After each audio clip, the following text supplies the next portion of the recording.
So you're ready to do an enema. Well, I am proud of you.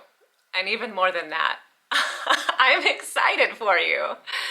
This video is going to give you step-by-step instructions down to the micro detail on how to perform an effective and safe enema while keeping your dignity intact, because you don't want to be half-assed about your health.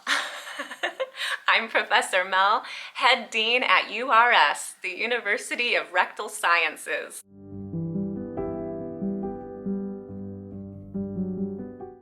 And today I'm going to be instructing you on how to do an enema at home.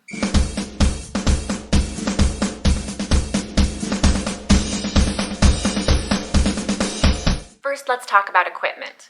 Here is everything you'll need to perform an enema at home. You will need a hot water bottle with a tube attached or an official enema bag. You'll also need some lubricant. You could use coconut oil, that's a great option, or olive oil. You'll also want warm water. You'll want a pillow to stay as comfortable as possible. And you'll want a couple towels too to put down on the floor so that you're not on a cold bathroom floor. And I like to scroll and look through for some relaxing music to play while I'm laying down. And then something to entertain yourself, so you could, scroll through your phone or grab yourself a good book. Get officially started, prepare your space. I like to set down towels and bring in those things that give me comfort. So I get my space all set up to go before I heat my water. Then go heat your water. You want the water to be close to body temperature. If I feel like it's the right temperature, pour some water on the inside of my wrist where it's extra sensitive, just to make sure that it's the right temperature. This step is actually probably the most important step you'll take, because the temperature of your water will have everything to do with the comfort that you feel. If you have the water at just the right temperature for you, which is right around the 98 to 100 degree mark, then you will be set. This will decrease the amount of cramping you experience and make the flow of water into the rectum more comfortable. Next, grab your enema bag or hot water bottle and make sure your clamp is closed. Pour the water into your enema bag. And then find a place to hang your enema bag. Just find something you can hang your bag on in your own bathroom. Next, open the clamp and let the water flow into the sink. This purges the tube of any air. Lubricate the tip of the tube up about 3 inches. Now next, you lie down. Do you lie on your left side? Do you lay on your right side? Do you lay on your back? How do you lay? Well, let's get to the bottom of this. I'm gonna demonstrate 4 different positions. The best position, honestly, is the position that is most comfortable for you. If you Google what is the best position for an enema, you will find most responses say the left side. Comfort is the priority here. We want you nice and relaxed. So the most effective position really is the one that's most relaxing for you. Trust me, the water will go in regardless. It's just a matter of you being relaxed and comfortable to make it most effective. Position number 1 is like the child's pose in yoga. You'll be laying on your knees with your bum in the air. Then you'll insert the tube from behind. Position number 2 is on your back with your hips up to facilitate water flow. This position for me is not the most comfortable because I have to hold the tube in place the whole entire time, but it does effectively facilitate water flow into the colon. Position number 3 is the most popular position on the internet. Lay on your left side. Let's look at the anatomy of the colon when laying on your left side. When you're on your left side, the water will go all in with ease, but then it needs to travel up the transverse colon. And to do this, you would need to rotate to your back, and then you'd have to get to the ascending colon on the other side. You need to rotate your body once again. This just seems like a real pain in the butt.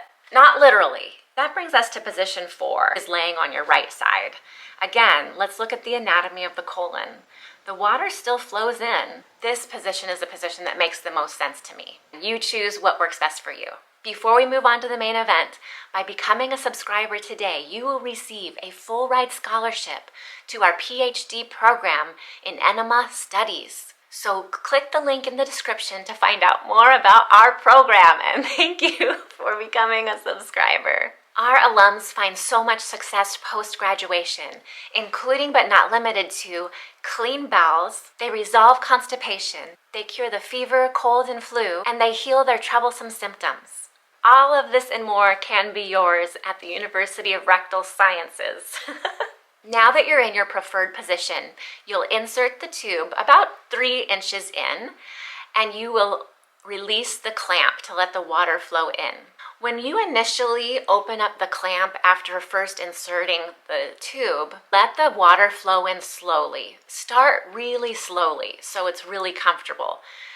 I don't recommend a huge gush of water coming into your rectum. I mean, it's not like super fast speed or anything, but it's fast enough that it makes you feel like you have to go.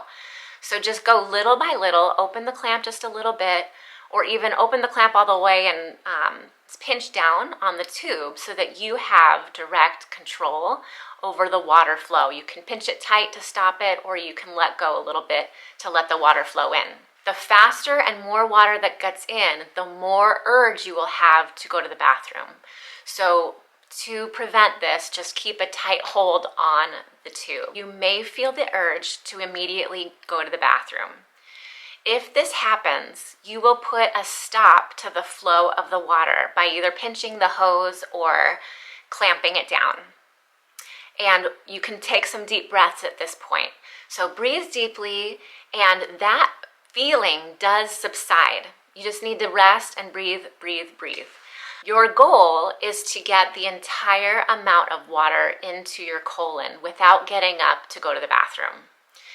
Many people, in fact, most people have a hard time doing this and cannot do this and need to clamp down, pull the tube out, and release into the toilet, and then go back to the enema to get the rest of the water in. That's okay. So you're gonna slowly let the water in and control the pace of the water and just relax.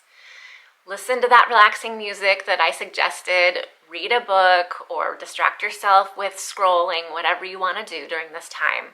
And if you can, try to ignore the water and focus on what you're doing. Focus on your phone or focus on the book. Every once in a while, look at the bag and see if it's empty. The bag will be a flat bag if it's not a transparent bag.